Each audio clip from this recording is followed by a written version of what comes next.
Hey guys, welcome to another edition of Beer Talk Live, presented by Loveof.beer. As always, I'm your host Aaron Quinn, and joining me as always is my good friend Matt Carr. How you doing tonight, Matt? I am fabulous, man. How are you? I'm doing great, dude. Feels like it's been forever since we last talked, but it's just been the Mhm. traditional 2 weeks. We had a great talk with Nate from Flight Deck Brewing in Brunswick, which everyone can go back and listen to on that. What have you been up to over the past couple of weeks, man? Working way too much. There are worse problems to have, I suppose. But sneaking in some good beers here. I got some of our office co-mates went down to Boston for a seminar and brought back some delicious Trillium, which I'm enjoying tonight. Faded Farmer Series Nectarine Wild Ale from Trillium in Boston. It's great. Yeah, I love their stuff. Hoping my buddy from Boston ships me some, which is something we'll get into here in a little bit. But I am drinking some Dream Weapon Indian Pale Ale Nice. from our friends at Grimm. Yeah. It was a 1 can limit. Otherwise, I would have snagged one for you. I hate those 1 can Yeah, yeah. limits, Well, but I mean, those guys. We were talking about this earlier. They're kind of a gypsy brewer. For those of you guys who aren't familiar with them, they kind of just float around and do collaborations, totally random stuff. Really fun to get it when you can. yeah, it's good stuff.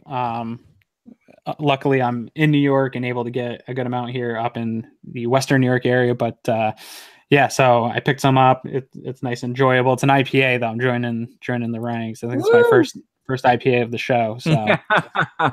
uh, but before we get going into the conversation that we're going to have tonight, I just want to remind everybody, if this is your first time listening, you can go check us out on iTunes, subscribe there. You can find us by searching Beer Talk Live. You can find us on all the social media networks by searching Beer Talk Live. You guys know how to use those. I'm sure if you're watching this or listening to this, you know how to use the internet. So get on there and follow us, and let us know what we're doing good, what we're doing bad, and join the conversation. But Yeah, and on that topic too, Love of Beer is going to be releasing the new website we've been working on sometime in the next week or two. We will have all of the podcasts there as well. If you want to just go to the website and play them or download them right from the page, if that's easier for you. So come check it out. that sounds great. I got to get you the files and stuff so we can get all the podcasts there for all of our listeners Yeah, too. So yeah. got to get on that when I get all that extra time that I got. So we tonight we're going to talk about something. We didn't bring on a guest this week, just Matt and I talking about. I saw an interesting article from craftbeer.com. I don't know if people go there. I subscribe to the magazines, and then I go to the website pretty regularly to check out. They have great articles. They have great training materials and things like that, just to increase your beer knowledge as well. But Mm. they had an article that I thought was a kind of an interesting topic.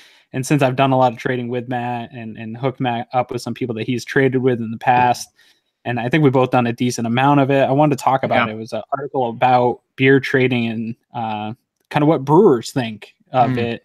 And I was actually kind of surprised by some of the differences of opinion on there. Yeah. Did you get a chance to read that? I did, yeah, and I agree. It was interesting to kind of hear their perspective. I think we kind of think of it from the consumer perspective all the time, and what our experience is there. But hearing their feedback was interesting, and I think the kind of two sides of the coin for those guys of some of it's positive and some of it's negative, and after reading it, I tend to agree. But yeah, it was a good read. Yeah, I kind of always felt conflicted in different ways about it, just from different experiences I've had, and that kind of showed up in the article. The article is written by a guy in Hawaii, and obviously Hawaii doesn't have great distribution of beer. I was there pretty recently, and it's mostly the local stuff, and then you get the pseudo craft beers from the large companies in all the stores there too. Right. So you get the Sierra Nevadas, and you get the Ballast Points and stuff like that, but you didn't see really much outside of. There was a few West Coast Mm, beers, but their bottle sharps aren't loaded like we are here in the continental United States. So the guy right. who wrote it has done a lot of trading himself and wrote it from his perspective. But I see some of the conflict. Some of the brewers are talking about they don't want to see that. They make their beer. Beer is a common man's drink. They make their beer. I forget which brewer said it, but seeing their beer sell for $200 a bottle on the secondary market Yeah. doesn't make them happy, because it does the exact opposite of what they're trying to do, which is just make beer that people can enjoy. Yeah, no, I totally agree. I mean, I think they thought up a few really great points in the article, and we'll touch on each one individually. But the one that stuck out to me was Russian River, one of my favorite breweries, and we got to visit those guys last year out in California. And just I think their point about the experience at the brewery versus the experience you are going to have in a traded beer, and how that affects your perception of that brewery or that particular type of beer because of the potential damage on a truck that's hot or the age of the beer or what have you. I thought were all really good points. And how I, that affects your I think perception that's of all. that brewery. It's all trade-offs. Yeah. No, I definitely agree. I see what they're saying, but at the same time, not everybody can get out to the brewery, and that's kind of what other brewers in the thing we're saying was it allows them through a secondary market where they aren't allowed to distribute or can't get into the distribution. Yeah. So that's the vice versa of it, right? Is while the guys can't get to the brewery, it does give people a chance to try their beers that otherwise wouldn't, gets people talking about their beers. And some of the brewers were saying that's a positive thing to see online. Some guy from the East Coast trying a West Coast beer and enjoying it. So it's an interesting secondary market. Yeah, it really is. I mean, let's run through the article and kind of pick off the points a little bit. I think the biggest point that at least stuck out to me, and I think is valid, particular in hop forward beers, is that hops break down over time, right? And the experience that you get, say Pliny the Elder, which to us here on the East Coast is relatively hard to get. Distribution doesn't get anywhere near us, and it's kind of one of the whales in the IPA market. It's the heady topper, if you will, of the West Coast. And my experience, I think, was kind of lucky in that I knew the right people to get the beer fairly fresh and not have it sit on a truck that was super hot for a long time or have it sit in somebody's fridge for 4 months before I got it or something like that. I thought that was a good point in that a lot of judgments are made based on that experience at the time, and that experience is affected so much by the age of the beer, the way it's been handled, the way it's been treated, all of those things. If that beer sits in, somebody's deck, for example, and it's 100 degrees for 5 or 6 days, it's going to dramatically affect the beer. They leave it out in the light, it's going to affect the beer. They let it sit for 6 months before they trade it, it's going to affect the beer. And Right. now the consumer has an experience with this beer that they've heard so much about, and there's so much hype about it. And it's not what they expected. And that reflects poorly on the brewery, but that's not really the brewery's fault. Absolutely. And a lot of that comes back to responsible trading, which, it's good to find people that you trust for those types of things, and people that are, in these groups that you see are doing a lot of trades, whether it's Facebook groups or through Reddit or wherever you're finding people to trade with. It is good to find somebody reliable or a good friend that you can call them out when they kind of screw you over. But I do agree. I get nervous when I do trades like that, and I'm on top of people. I'm like, do you get that beer to me? Immediately, I've shipped yours out. Get mine shipped, because I understand all the things that can go wrong with this living organism. But at the same time, you talk about the hoppy beers. I know a local brewery up here, and people were trading, and somebody talked about it on one of the forums, and they traded it after 60 days or whatever. And the brewer said, you know what, like, that's totally cool. Like the beer's mellowed out. It actually, he was really happy with how the beer changed, even though it was a real hop forward, juicy IPA. He liked how the change went after 60 days. So it really depends on that person. Totally. Carrying, he was just happy the beer is getting circulated. Yeah. And I think that dovetails kind of nicely into one of the other points I made a lot, is that all of this beer in a lot of cases is extremely hard to come by. And it's really cool that there's this whole community of people. And we should add a disclaimer in this. A lot of people trade in person, but a lot of people put this beer in a package and ship it. So everybody is clear, that is illegal. It is illegal according to the USPS, but it's also against all the rules for FedEx and UPS. So just be aware of that. I feel like we should mention it. People do it all the time. It's super common, but it is technically against the rules from an interstate commerce perspective and so on. But anyhow, I think it was a big part of my kind of coming up in craft beer. I got access to things that I otherwise wouldn't have access to, and helped me kind of educate my understanding of what is out there and so on. And I think that kind of drive in the perception of a brewery and the spreading of their message and their beer and all those sorts of things is a really cool way that the craft beer community kind of affects what these guys have for potential as retailers. We're getting stuff from the West Coast that we wouldn't get out here in the East Coast otherwise. And when we get awareness of those brands and it starts to create a certain image of that brand, I love it. I think it was a huge part of my getting addicted to the community that's involved with craft beer. Yeah, I've always been conflicted on this because a lot of the times I'll hear all this hype about a beer and I've traded for it, and it's not cheap. It's much cheaper for me to just go to my local store, my local brewery, and buy a beer. A lot of my trades have gotten very expensive in shipping, and you're buying rare beers, so they tend to be a little bit more expensive. Right. And you're trying to equal out value for value, things like that. And by the time I get the beer, I tend to be, oftentimes, not all the time, I've definitely gotten some where I'm super happy. I would have paid double for it, but there's been times, and Heady Topper was one of the experiences when I first tried Heady. I heard everything about it, best beer you'll ever have, and I got it, and it was super fresh, and I was just kind of like, I don't know, it's good.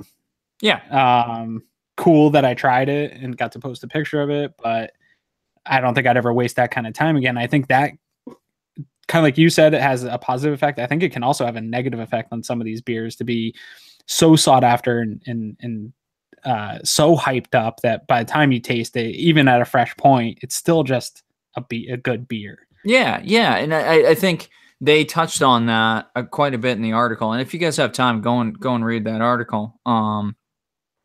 That perception, that kind of image is a blessing and a curse from a marketer's perspective. There's a certain, if you see something sought after consistently in forums that you visit or in groups that you hang out in or what have you, and then you get the beer and it's either been mistreated or it's just not something you love, it now affects your perception of the brewery in general. And I think that is like I said, a blessing and a curse. That there's a lot of hype created around that. There's a lot of brands that are built on this exclusivity, this hard to get model, which really reinforces the brand and kind of creates a false sense of equity that is associated with their beers, which works very well to the advantage of the brewery. It's fragile though, right? It's extremely fragile. Yeah. And if something is mistreated or doesn't really fall in your palate and you have been excited about this and all of a sudden you get it, now you've devalued that brewery in general based on a set of criteria that is fragile. So I thought they made really good points on that, and I think that dovetails pretty well into that secondary market that we were discussing as well, and the value that's associated with that and trading and so on. So yeah, and I thought, to me, that was the most interesting part. I'm a fan of different types of economics, different type of markets, and I've seen some beers like get hoarded. I've seen it in lines. I've gone in lines. We've talked about that in previous episodes. I don't like getting in lines. When a local beer store tweets out that they have a 6-can limit, like, I don't really want to go rush there to overpay for 6 cans. Right. But there's people that do it, and they do it with friends. They'll get friends to get them more, and then they'll hoard it. Yeah, which I think hurts the local market because, kind of like some of those brewers in the article were saying, they made a $14.99 beer for people to be able to buy a 6-pack and enjoy it at home. And then you get these guys that go and they hoard up as much of the beer as they can as their own commodity, essentially, for trading, which I totally understand, but I think it hurts that local market where, I could have just gotten a $14.99 and enjoyed a 6-pack. But then they turn around and then that commodity becomes super inflated just because they've hoarded a certain amount of it, or of something that's super hard to get. Mm. And I found it interesting that a couple of the brewers saw that as kind of that elitist douchebaggery part of the craft beer industry that we have also mentioned on the show that we don't really like, that side of the craft beer industry. And I think it feeds that a little bit. Yeah, no, I totally agree. And I'll touch on that a bit more later in my commentary from my personal experience. But, I think Peter Bissell, we've touched on this in the past in prior episodes, has talked about the breweries were meant originally to be a local community resource, right? You go to your local brewery and you pick up your beer for the week, and that's that. And that experience, the way that they design their beers, the way that they distribute their beers is based around that model of accessibility and price and so on and so forth. And when you start to get people who walk in and hoard numbers of cases or what have you, whether it's with mules, and I think some of the breweries have done some things to kind of control that to an extent in setting limits and doing that to the best of their ability. But at the end of the day, when I go to buy beer that I really want, I bring a couple with me, a couple people with me to pick up more of that beer, mostly because I'm going to consume that. But I've absolutely done it from a trading perspective as well. And that starts to affect the availability of that beer in a local scene and kind of changes the local landscape of what you can get locally. And as a marketer, that makes a lot of sense to me, because you want hype around your beer. You want people to seek it out. As a consumer, that kind of bums me out a little bit, right? Like, I want to be able to go down to the local place. I remember going to Bissell for the first time, and this was, pretty early in their existence, and walking in at like, I don't know, 3:30, 4 o'clock in the afternoon. They're like, yeah, we've sold our limit for the day. We have to wait till tomorrow. And it was like, what do you mean? I drove all the way here to buy beer from you. You make beer.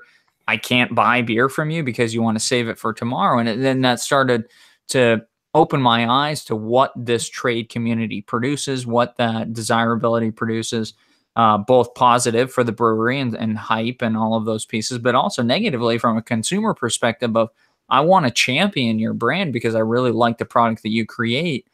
But at the same time, I'm pretty turned off that I drove all the way here to walk into your brewery, the place where this product is made, and I know it's sitting in a cooler out back, and I can't buy any. Right. What do you mean? Yeah, and I think there's a fine balance, because that's one thing up here for a while. A lot of the breweries, I talked to a few brewers a while back, maybe 2-3 years ago, and told them, like, every once in a while you should do exclusive limited releases just to get a little bit of hype and get people lined up at your door. Sure. I'm not saying that should be a common practice for every single beer that you have, and make your beer non-accessible. And then the last year or so, one of the bigger breweries, one of the better breweries in this area, started doing it. They have released a can series, and more people are lining up to get it, but it's pretty readily available. It's a small batch thing, so it's somewhat exclusive. And I think it drives a little bit of hype in the area and excitement. And I'm all for that as a consumer. And I like that it switches up from their typical stuff. And some of them have made their way up into better rotations and things like that. But sure, when your whole brand is based around that too tight exclusivity, because I remember for a while it was really hard for me to get my hands on substance, and I knew people in Maine, but you guys were so limited that by the time you got what you wanted, plus the few people that told you to get cans for them already, right, you could ship me like one can. And like, no offense, the beer's really good, but I don't really want one can. A can shipped, all the hassle, right, to get one of something.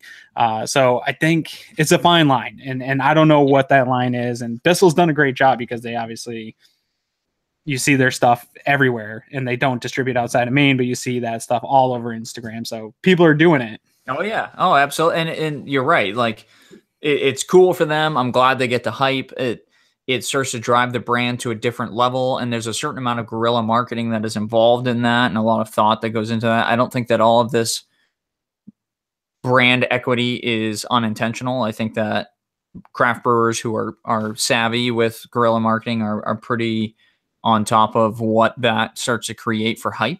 And I can't blame them for that. As a marketer, I say job well done. You know, you've created brand equity and so on. At what cost, I guess, is really the real question. And I think each brewery needs to answer that to their own interest. You know, what's your scalable long-term goal? Do you just want to always have something that's hyped and just produce small quantities of it and always have demand? Do you want to scale? You know, I think there's a lot of questions that go into how do we create that hype and that demand for that. I've actually talked with brewers directly about this whole model and how they seize onto that and start to create some brand equity around the desirability of their beer, regardless of how much they're producing. And this particular brewer is continually scaling and producing a fair amount. That equity that comes along with a high demand for their beer outside of the state of Maine translates into the state of Maine. And I think that's a universal thing across the country. High demand means high demand. And when people see it on social media and they see people hyped about it and they see conversations and, hey, can I get some of that, blah, blah, blah, it starts to elevate that brand's equity in the eye of the consumer. So it's all a very careful, very interesting balance. I have to admit, I'm annoyed with certain breweries that I can't get to. I mean, I live, you know, all of an hour away from most of the brewers I'd like to get beer from. And in some cases I can't. And part of that is availability on my own schedule. Part of that is, you know, you created such hype and such demand for your beer, which is awesome for you, but I live down the road and I can't get it. Like now I've never experienced your beer and I'm kind of turned off from it. So I think it's that careful balance. And I don't know that all of it's on the brewery either, right? Like they can't stop the people that are overinflating the value in the trades, which is the articles talking about the seeing their bottles go for $200-$300 a bottle. That can't be controlled by the brewer itself. And that is part of the beer community that I just dislike. I don't need, you know, the brewery's already hyped it. They've made it an exclusive thing. I don't need then the people that are able to get their hands on it to make it even more exclusive by overpricing the value. And then, but there's people that are willing to pay for it. So, you know, it's a fine line. There is a market associated here. I just don't know where I fit into that and what I think is right. I just think, you know, nobody should be paying $100 for any bottle of beer. I can get just as good a beer anywhere at any store. I don't care what beer you're stacking this up to. Amen. I mean, I some of those numbers in that article were kind of crazy. Paying $1,000 for, you know, 4 bottles of beer or something like that, 2 bottles of beer. Like, first of all, there's a sucker somewhere, right? Sure. For every product, and I think that's always going to remain true.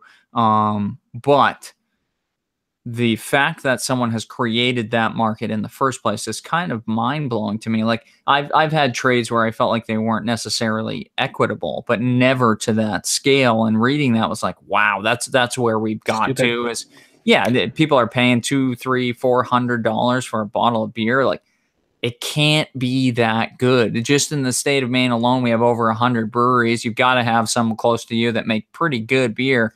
And is it 100 times better, dollar for dollar, than the beer you can get at your local brewery? Is it really that good, or is it just a status thing? And you know, we'll get into that more. Yeah, my cap is right around $22 to $25.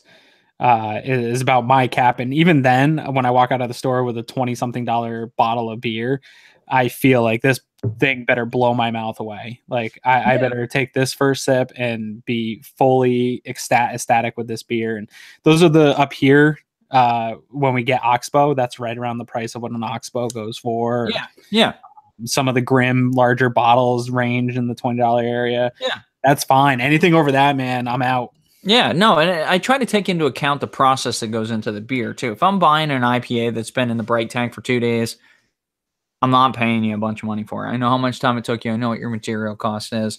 If we're talking about a wild ale, for example, like what I'm drinking tonight, where the risk is that the beer could go horribly wrong and they have to throw it all away, or it's going to sit in barrels for 6 months and that has to be stored on site. And there's a lot of overhead cost involved with that. I start to have an easier time paying more for, you know, 25-ounce bottle of beer that's gone through all of those steps. It's had a bunch of expensive things added to it. It's sat in somewhere for a period of time. There's Big, a lot heavy, of barrel-aged stout. it takes more labor, it takes more overhead to store it. There's a lot of things like that go into it. And to me, that makes that purchase a little easier to swallow when it's a little bit more expensive. I do think there's some gouging involved with that. I think that people are kind of seizing onto that barrel thing and saying, well, it's barrel aged, so you're going to pay more for it, even though the beer is really not that great. They probably should have dumped it. Right.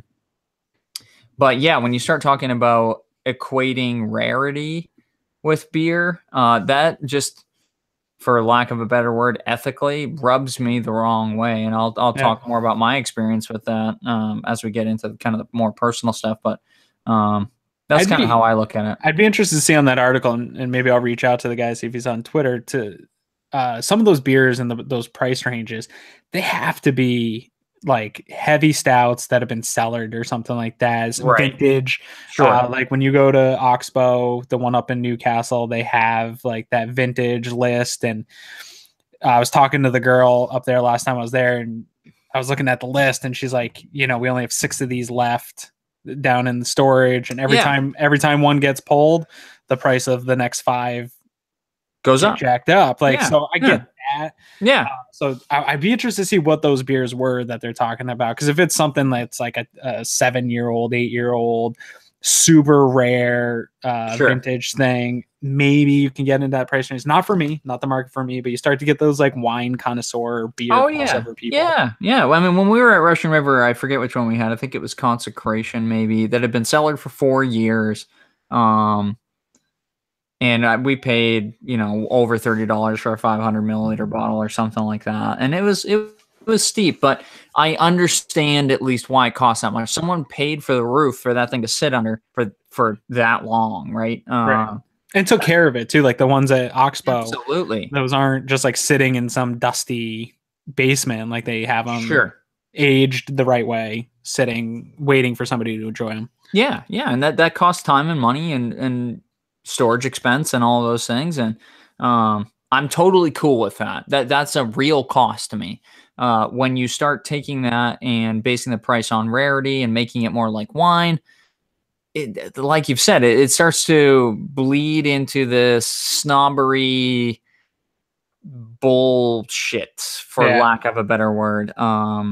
That is what I loved about the beer community when I got into it, is that wasn't my experience. And I think you kind of run the risk of ruining the scene, right? Mm-hmm. When you start to delve into that. And you know what? Look, people want to make a profit. I can't begrudge them that. It's not going to be on me. I feel bad for the guy you did make it on, and I'm never going to endorse that kind of market. No. So, but you know how much I love just how like markets play themselves out. But in a principled manner, for me, I love the history of beer. I read all the kinds of books about how beer has impacted different societies throughout history and all that stuff. And we're in a really interesting period, especially here in the States. It's become a super hip thing. It is almost its own counterculture, the craft beer community. Yeah. But at the same time, it still is, and it always will be, no matter if it's the large domestic American craft beer industry or the, British pub industries, or, when they're building pyramids, beer is the common man, working man's beverage, no matter if it's IPA, stout, like I said, the domestics, no matter what style of beer it is. And to me, when it starts to get into those, the Scotch whiskey, crazy rare blended scotches and the wines and stuff like that, that to me is a turn off, even as much as I like to snob out and geek out about beer. Sure. That part of the line is just too far for me, man. It's a common man's beverage. Let's not make it something it's not. Yeah. And I mean, if you're going to go down that road, sell it for what it's worth. I think that's kind of a nice transition into kind of our experience. And I'll start just a little bit on that, in that we live down the road from Maine Beer Company. It's all, it's 15 minutes from our house. When I was early on getting into it, obviously dinner is super hyped. It was #1 on Beer Advocate for a very short period of time. Phenomenal beer. I won't knock those guys at all. And I think sold at a relatively reasonable price. I know how much hops go into that. And I think it's right around $9 a bottle or something like that for a 17-ounce bottle of beer. And it's a little steep, but knowing what goes into it for material costs, I understand that. This is the kind of stuff where I'd go and stand in line back when they had lines. Now they're on a ticket system, but you get there 5:30 in the morning. And when you're doing that in the middle of winter in Maine, 5:30 in the morning, it's cold, it's dark, it's miserable. And so some of that factored into what I would trade it for. But at the end of the day, really, for me, and especially getting into the craft beer scene, it was about hooking up the people who really appreciated the craft like I did. And I trade dollar for dollar on that stuff. I've never charged anybody a premium on that, and won't. And to see some of the prices in that article, knowing what I could have got for those bottles of beer and didn't, it is saddening to me. Part of the hype around that line and that community was that all the people were there with us because they're excited about beer and they like beer. And we're all hanging out together and trying different stuff. People would bring beer or just hanging out. A bunch of idiots standing in the cold early in the morning over, like you said, a common man's beverage. And that community was what really hooked me into craft beer, to see a bunch of other people who are excited about something so simple, and to see someone pervert that and take it and sell it for $30, $40, $50 a bottle is angering to me. Even though I know I could have, I know people that I'm trading it with appreciate it as much as I do and will go out of their way to help me have that experience. And I think that's really what it's about, is that experience of having something you don't have access to. So to see that pricing schema is really disheartening. Yeah, I hate it. I mean, I've had pretty much good luck with trades. There's definitely been a couple of trades I had that I felt maybe I spent a little too much money to get out of it, what I ended up getting, and not a bad taste in my mouth, my own fault. But I've definitely talked to a couple people, and I won't use any names or anything like that, but I've talked to people that I know who have access to some really great beers, and they'll text me when they're getting ready to go for some type of release, and how much are you getting? What's it cost? And they'll tell me something like, they'll hit me back with like, oh, it's $17 a 4-pack, but I charge X additional for like handling fee. Sure, and I'm basically like, dude, go F yourself. Like, I'm not interested. Yeah. Like, I'll go get you something else. I'll find something that I can get, but I'm not going to pay you to sit in line. And I don't care what the beer is, man. Like, you're going in line anyway to get your own beer. I'm not going to pay you an additional fee. So that type of stuff has definitely turned me off in the past. And that's not even talking about the price gouging. That's just somebody saying, hey, you got to pay me for my time. Right. I'll pay the shipping. Yeah. All that stuff, but I'm not going to pay you to stand in line. Right. And to get me the beer that you're already getting. Like, some people will do it. I'm just not interested in it. And it turns me off, because one of the best experiences I've had, similar to you, is not even just the sitting in line, but developing relationships with people that I've traded with that I don't even know. Like right now on Twitter, there's a guy that I talk sports with, knows I like beer, has some beer out in like the North Midwest that I can't get. And he's like, oh, dude, I can get it a bunch. And I was like, oh, man, I've been always dying to try that. What do you like? He's like, I don't care, dude. Just like ship me something back. I don't even care, whatever you want. You like beer, so just tell me. And it's like, we've been going back and forth and I haven't even gotten the beer yet. And I've already developed like a cool, chill relationship. And that's the best part of it to me. Yeah. I totally agree. And our mutual friend, Jeff, who you met in a beer line, treats me the same way. And that's the magic of the beer community. It's on us as not only consumers, but champions of something that we really enjoy and put our time into, to keep that from happening, to reinforce that kind of community mentality of, I want you to have as cool of experience as I did. And that shouldn't cost you a premium. That's something that I'm hoping you'll return goodwill to, whether that's through me or somebody else that you trade with, but to continue that community feeling of, I want you to be as excited as I am about how awesome this beer is. And there's not a dollar value attached to that. As soon as we cross that bridge, now we're winos. And I am definitely not super educated on wine, but I was into it for a period of time before I really got into beer. And that stuff really pisses me off. Yeah. It's a opinion of something based on pure access, and that's just straight bullshit. Yeah. End of the day, and it doesn't encourage what beer is about. Beer is, like you said, it's about the common man coming together and drinking a couple of beers together and Social. hanging out and having fun. Yeah, for sure. It's a social thing. And that whole thing just destroys it to me. Yeah. But one of my favorite things about rare beers, and Jeff can attest to this too, is when I do get stuff from you, I'll, hit him up and be like, hey, I got a 4-pack. Do you want to try some? Do you want some? And I'm not going to charge him. I'm not going to look for a trade. No. Last time I came home from Maine, you had shipped me back with a case and some of beers for him. And I didn't ask him for anything in return for it. I just was heading back anyway. And he gave me like 6 beer. He gave me a few from that haul. Plus he brought a couple over for me when he met me. Yeah. Stuff that he had tried. He's like, dude, thanks so much. And I was like, oh, I'll get you on the next one. And there's never been any money exchange. It's always been just like, hey, dude, I got my hands on something. Yeah. Here's a great beer. Let's get together. I got some really cool stuff in my fridge. Do you want to come try it? And that's how I've always been. When I get really good, tall beers, I don't want to drink them by myself. I want to get together with people and what do you got? This is what I got. Let's split some beers and hang out and talk. And that whole wino, hoarding, I've got this good stuff. I'm going to drink it all myself. And if you want it, you got to pay a premium. It's just no place for it, man.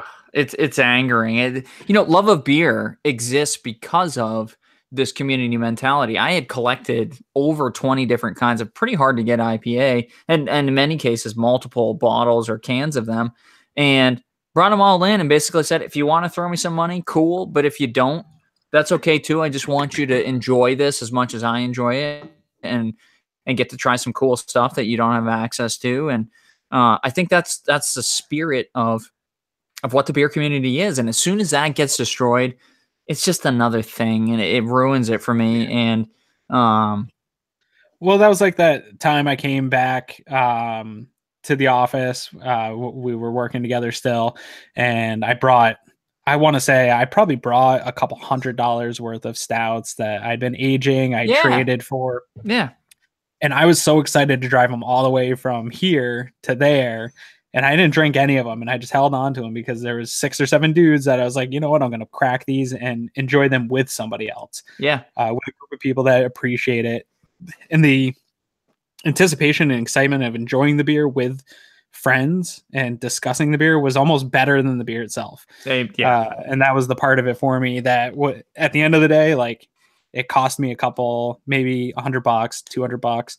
Right. But at the end of the day, I didn't even mind spending the money because of the experience that I had. Yeah. Yeah. And I think that's the magic of craft beer. At the end of the day, this is yeast, sugar, water, and some other things that add flavor. There's not a whole lot of magic to it. We've been doing it for 6,000 plus years as human beings. What it is community. That's why Loveof.beer was created, was to drive a community and drive hanging out together. And that's what the magic is for me at the end of the day. I remember we were down, for those of you guys who have never been up to Maine, there is a small street called Industrial Way. That's where a number of our bigger breweries have started. That's where Allagash Brewing is currently. There's a bunch of other breweries there. But at the time, it was Bissell Brothers, Foundation, Austin Street Brewery, and then Allagash up the road. And we were, Ben and I were taking half days on Fridays and going down and hanging out in Industrial, and ended up meeting these guys from New York who were up here just touring breweries, just to come up, hang out, have fun. They're having a guys' weekend. Met them, chatted with them for a couple hours. Some of our friends who now own Mass Landing showed up. They were working on some of their early concepts, and they had done some home brewing stuff. They had some stuff in their car, bottled stuff, and ended up giving them a few bottles of, unlabeled home brew that they had made in their garage. And the excitement that those guys from New York had of getting something that no one else had got to have from their area, and the experience of meeting the brewer and all of those things that go into it, regardless of how good the beer was. They didn't even try it while they were there. They were so pumped to get that and take it home and get to try it. And that to me was cementing the magic of what this is. It's a bunch of people hanging out, trying something that is fairly common and being exciting about it, and building a community around that. And that was the magic. And I think when we destroy that as a community, when we raise prices, when we drive exclusivity, when we do all those things, it just ruins it. Yeah. I mean, all the things that I've ever been into, I tend to be on the side of oversharing stuff. I mean, it was like that with other counterculture things we were into in our young 20s. I was always the one that was like, hey guys, I got my hands on something cool. Like everyone want to get together, right? Like, and I knew people that would be the opposite, and they'd get it and you wouldn't see them for a week. And it's like, come on, man. Like, and beer's the same way. I do a lot of football tailgating. Yep. And I will, I'll fill my cooler with more beer than I could ever drink. And I'll text almost everyone I know that loves beer. And I'm like, I don't care if you're going to the game or not, but if you want to come, like, have good food and good beer, I got some killer beers. I'll send them pictures. I'm like, yeah, just bring a cup and like a glass if you want, or otherwise I got cups. I bring all kinds of nice glassware, and whoever shows up, you can have the pick of the litter. Like, and if I don't drink it all, you can bring some home. Like, and more people have been super appreciative of that and have come out, just not even for the game. They just come out to tailgate with us, and they say, like, dude, you're always willing to do that. You're always willing to give us beer. But then it pays it forward too. Like, when those guys get their hands on stuff, I'm one of the first guys they think of. They message me like, hey, dude, I remember that time you got me, you gave me a Bissell Brother for nothing, just for being there. Like, I got this crazy stuff. You want to come try it? Like, that to me is where I like the beer community to be. That's the friends that I like to make in the beer community. Once people, like I said, a friend of mine was trying to charge me a fee, and it turned me off. I don't even call them for beer anymore. Like, not interested, man. Like, right.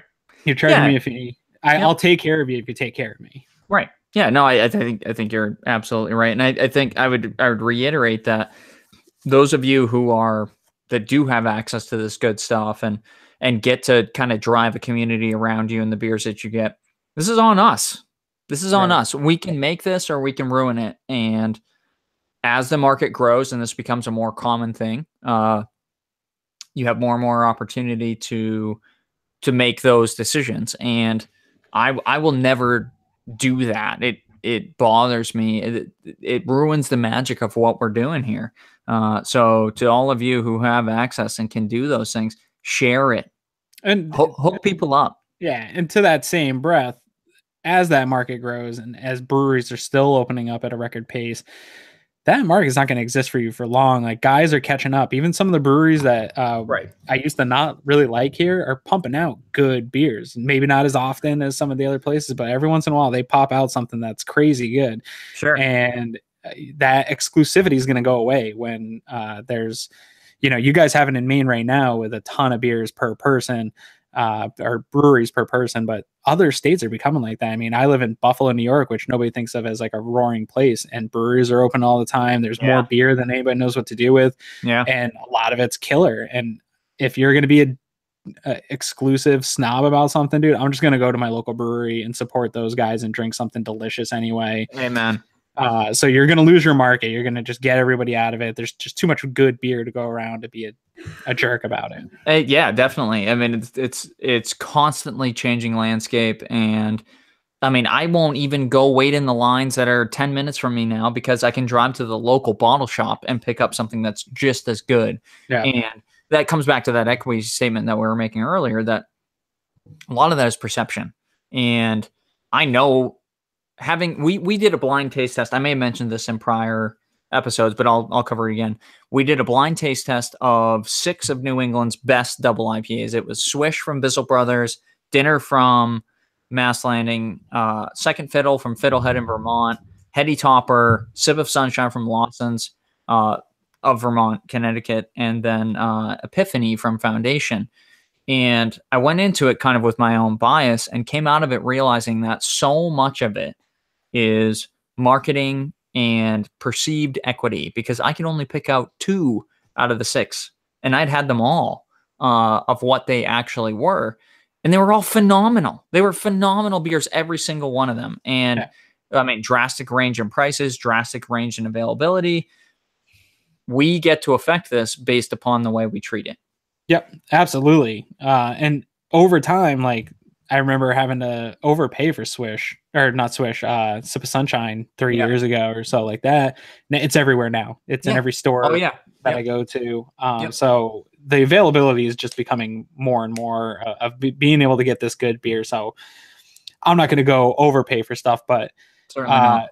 speaking of that, are you still making any trades, and are there any kind of whales out there that you're still willing to finagle trades for? I know you got Maine beer kind of at your desk if you're into the Maine scene, but less and less, and really where I'm finding myself going is I'm leaning on other people's opinions without having a bias of my own. In that, I trade with a few kind of core people now who have treated me well, and I've treated them well, and we have an understanding. Jeff, for example, we run tabs with each other. I'll ship him a case of beer and know that it might be a couple months until I get something back, and vice versa.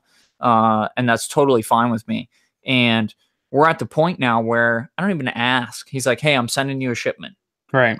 I'm stoked because this is someone else who appreciates beer, who has a different influence than I do and different access than I do. And I don't have time to keep up with the hundreds of breweries that open every year to know what's even out there. And so for me, it's about that, again, that experience of I got something from somebody who appreciates this as much as I do.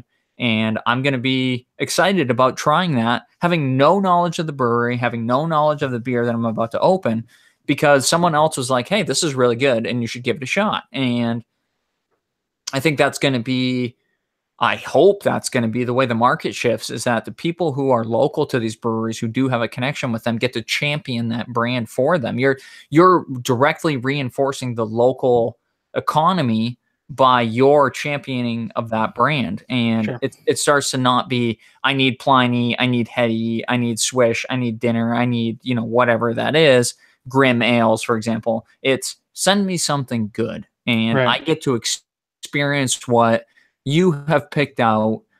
That's the magic to me. It's that person to person. I really had a cool experience with this, and I want you to share that experience, versus I got blah blah blah brand, blah blah blah beer, and it's super hyped, so you're gonna pay me so much money for it. Right. Screw that. Yeah. Yeah. Jeff's awesome. I'm actually super excited. We have an event coming up here. It's called, what is it called? Beerology. And it's at the Science Museum here. And they do a bunch of different homebrew groups and stuff come out, and they brew, and all the local breweries are there, and a bunch of other different breweries. They bring casks. There's like a big cask event associated to it. But I know I'll see Jeff there. Yeah. I didn't even know last year I went and just ended up running into him. I know we haven't talked about it, but I guarantee you I'll just end up bumping into him. Yeah. I'm super excited for that because he's just a good dude. And I'm sure when I bump into him, he's going to be like, I got a case for Matt. Let him know. Yeah. That's just how he always is. Yeah. But for me, though, there are some things that I'm looking for. Sure. And that I'll always, like if you go get Swish and I know you're going to get it, I'll take a 4-pack of it. I'm not looking for a case of it, things like that. Cigar City. That's something that is not coming up into my area. I love their Medora, the espresso brown ale that they do. I love their stouts. If people I know in Florida, I'll hit them up every once in a while, like, what can I get you? And it ends up I have to call Jeff because he's got Hetty, and then I got to run around town and get a bunch of Hetties so I can go get them something so they can set. But I'll do it for that type of stuff. But outside of that, like every time I go to my local beer store, it had been about a month. I went this weekend. The baby was sleeping in the car, so I figured I'd walk around for a little bit. Yeah. And every time I go, there's another added shelf. There's a bunch of new beers that they brought in, a bunch of new distros. So there isn't as much of a need for me to go out and seek out trades when there's stuff that I haven't even tried that's sitting on the shelves. Right. Yeah, totally. Right at the local beer store, Yeah, it's fresh, it's cheap, it's good. You're supporting your local economy. There's so much good that comes out of that. Yeah. But at the same time, because of some of the distribution we get, I have trade currency, right? So I know Ben, one of our guests, wants the Hop Slam. Yeah. But at the same time, I'm just like, I haven't talked to him because I'm off Facebook now, but I'm just going to tell him, like, dude, just send me something. I don't know. There's nothing I'm specifically looking for. We're getting lunch now.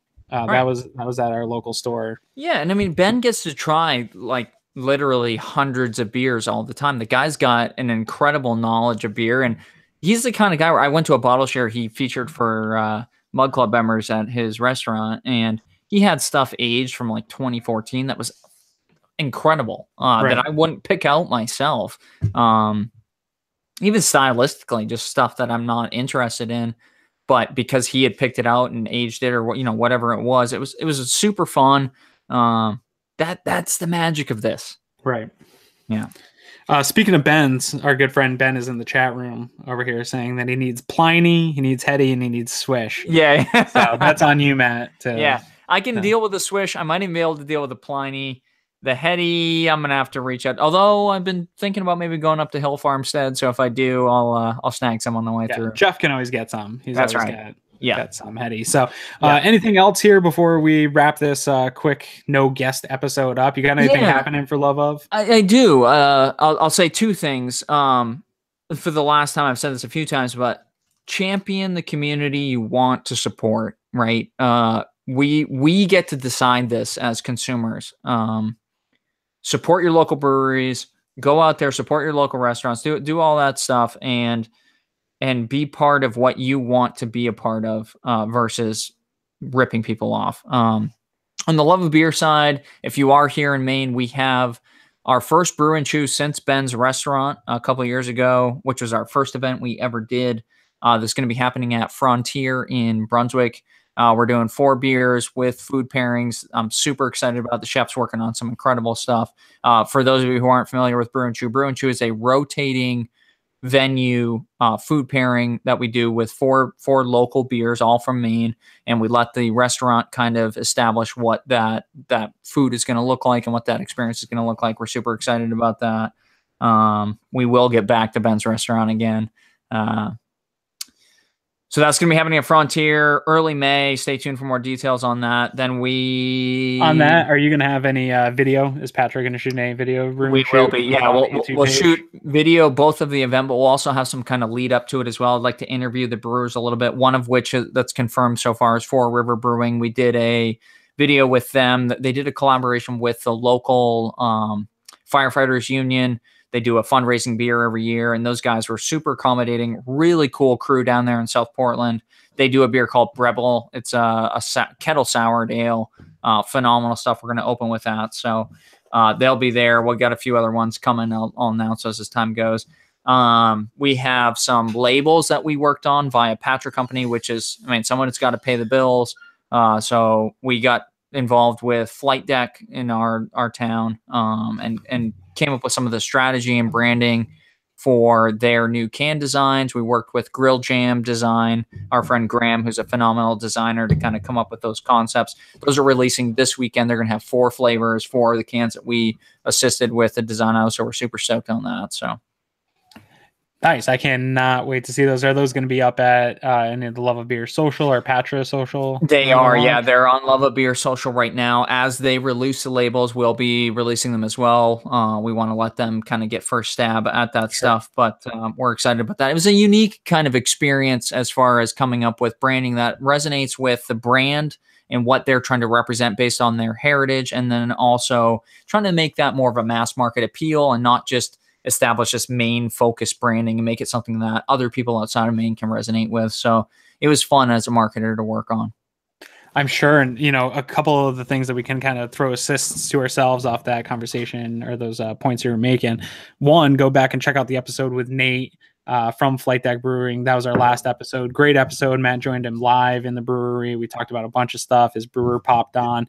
The episode a little bit scattered just because we were live, but some really good conversations in there about, community and what a brewery means to the community and just those guys starting something from scratch. Yeah. It's always good to hear every story I've ever heard. I've sat down and talked with a number of brewers, and every story is so different, but yet similar, right? Like you just got somebody that just sees, they want a place to call their own.